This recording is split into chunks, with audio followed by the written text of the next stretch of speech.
Hi வணக்கங்க. Professor doctor Udaya medical microbiologist உங்களோட என்னுடைய அனுபவத்தை பகிர்ந்து கொள்கிறேன். அதில் எனக்கு ரொம்ப மகிழ்ச்சி. இதுக்கு முன்னாடி வீடியோ பாருங்கள். அதில் வந்து மூலிகை தண்ணி எப்படி ப்ரிப்பேர் பண்ணணும், என்னெல்லாம் போட்டிருக்கோம் அப்படிங்கிறத முறைப்படி, சித்தர்கள் முறைப்படி, நம்மளுடைய ஆன்செஸ்டர்ஸ் முறைப்படி போட்டு அந்த மூலிகை hair pack and face pack போட்டிருந்தோம். இப்போ வந்து ஃபேஸ்லாம் வாஷ் பண்ணிவிட்டு ஹேர் வாஷ் பண்ணிவிட்டு வந்திருக்கோங்க. எதுவும் மேக்கப்லாம் போடலாங்க. மேக்கப் ஏதாவது போட்டிருக்கீங்களான்னு கேட்பீங்க. ஏன்னா அது சில பேர் கேட்குற கேள்வியாக இருக்கிறது. ஒன்றும் போடல, அப்படியே வாஷ் பண்ணிவிட்டு வந்திருக்கேன். ஸ்கின் பாருங்கள் எவ்வளோ மென்மையாக இருக்குது, வெளுத்தும் இருக்குது இல்லையா. ஸோ சாஃப்டாக இருக்குது. நான் ஃபீல் பண்ணுறேன் அந்த சாஃப்டை. என்னோடய ஹேரும் நல்ல ஒரு மென்மையான ஒரு டெக்ஸ்சர் கொடுக்குதுங்க. அதே மாதிரி பெரியவர்கள் சொல்லியிருக்காங்க இல்லையா, அந்த முறைகளை நம்ம கையாளணும். நான் இதை வந்து என் கண்கூடாக என்னோடய 5 வயது 6 வயதுலேருந்து 10 வயதுக்குள்ளாக நான் வந்து பார்த்துருக்கேன். ஓடைகள், நீர் ஓடைகள் வரும் இல்லையா, அது பம்ப் செட்டில் நிறைய தண்ணி வாய்க்காலில் வரும் இல்லைங்களா, அந்த இடத்துலலாம் பெரிய பெரிய பாட்டிமார்கள், கிழவிகள், ஓல்டு லேடிஸ் அவங்கெல்லாம் குளிப்பாங்க. அந்த காலத்தில் சோப்பெல்லாம் கிடையாதுங்க. அப்போ என்ன பண்ணுவாங்க, வெரி ரேர் பீப்புள், சோப் இருக்கும்.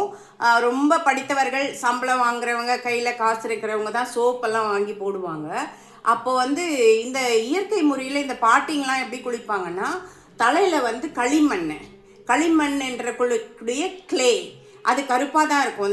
இந்த கிராபோட வீடு வலை இருக்குல்ல, கிராபோட வலை, அந்த மண்ணை எடுத்துகிட்டு வருவாங்க. அது கிளேயில் இருக்கும். கிளேனா சைனா கிளே தானே நம்ம வந்து முல்தானி மட்டின்னு சொல்கிறோம் இல்லையா, அது வந்து சந்தன கலரில் இருக்கும். இது வயலில் வந்து ஒரு கிரே கலரில் இருக்கும். அந்த நண்டுகள் நோண்டி வைத்திருக்க மண் வந்து ஒரு புற்று மண் வந்து ஒரு லைட் ரெட்டிஷ் கலரில் இந்த கிரே கலர் சேரோட கலந்த ஒரு கலரில் இருக்கும். அதை பாட்டிங்க வாரிட்டு வருவாங்க. வாரிட்டு வந்து நல்லா தலையில் போட்டு அப்பிப்பாங்க. அதையே வந்து உடம்புலலாம் போட்டு குளிப்பாங்க. அப்போ நாங்கள் சோப்பு போட்டு குளிக்கும் பொழுது எங்களை வந்து அப்படி ஒரு வித்தியாசமாக பார்ப்பாங்க. வாட் இஸ் திஸ், எல்லாம் ஒரு ஃப்ராட்லாம் வருது, நோரெல்லாம் வருதே அப்படி பார்ப்பாங்க. நாங்கள் வந்து அவங்கள பார்ப்போம். நான் பார்த்துருக்கேங்க. பட் நான் எப்பவுமே எனக்கு ஐம் தேங்கிங் காட், சின்ன வயசுலேருந்தே அப்சர்வேஷன் நான் பார்த்துட்டு இருப்பேன். அதை அப்ளையும் பண்ணுவேன். அதனால தான் நான் இப்போ வந்து இதெல்லாம் அப்ளை பண்ணிவிடுவேன். எங்கள் பாட்டியோட முறைகள், வைத்திய முறைகள் அதெல்லாம் கற்றுக்கிட்டதால இப்போ நான் படித்து அதை அப்ளை பண்ணுறேன். அதனுடைய சயின்டிஃபிக் ப்ரூஃப் எடுக்கிறேன். ஸோ அந்த பாட்டிகள் கிளே வச்சு குளிச்சிருக்காங்க. அப்புறம் வந்து அது ஒரு அனுபவத்தை உங்ககிட்ட ஷேர் பண்ணுறேன். அப்போ வந்து அவங்க ஹேர்லாம் பார்த்திங்கன்னா சாஃப்டாக இருக்கும், நீளமாக இருக்கும். இடுப்புக்கு கீழே பெரிய தடியாக இருக்கும் அவங்க ஹேர்லாம்.